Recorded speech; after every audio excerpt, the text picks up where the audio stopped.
سلام، امیدوارم که حالتون خوب باشه. امروز میخوام راجع به مراقبه، نحوه تنفس و نحوه نشستن صحبت کنم تا بتونیم مراقبه با کیفیت تری رو تجربه کنیم. نکته اول در مورد نحوه نشستن هست. ما باید توی مراقبه طوری بشینیم که بدن تو وضعیت راحتی قرار بگیره. خب وضعیت چهارزانو این امکان رو برای بدن فراهم میکنه که هم تو وضعیت راحتی باشه و هم استحکام و تعادلش حفظ بشه. نکته بعدی اینه که پشت کمر حتما باید صاف باشه تا جریان خون داخل شکم، ستون فقرات و مغز به خوبی جریان داشته باشه. و اینکه تمام اعضای بدن باید شل و رها باشن. هیچ کدوم از قسمت‌های بدن نباید سفت باشه. دست‌ها رو روی پاها و آرومی رها می‌کنیم.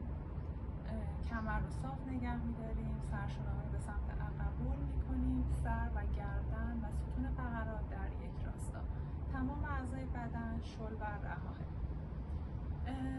سه قسمت از بدن هست که دیرتر رها میشه: فک، گردن و چشم‌ها.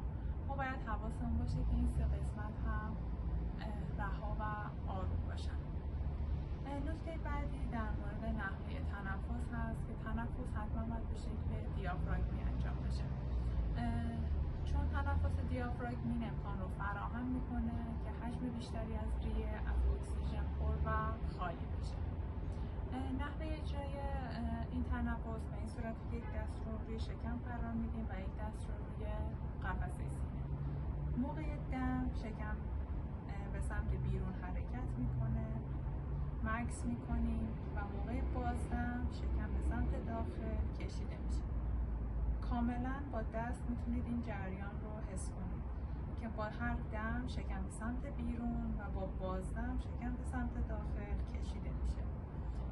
و توی این تنفس قفسه سینه حرکتی نداره. قفسه سینه ثابته و فقط شکم حرکت میکنه.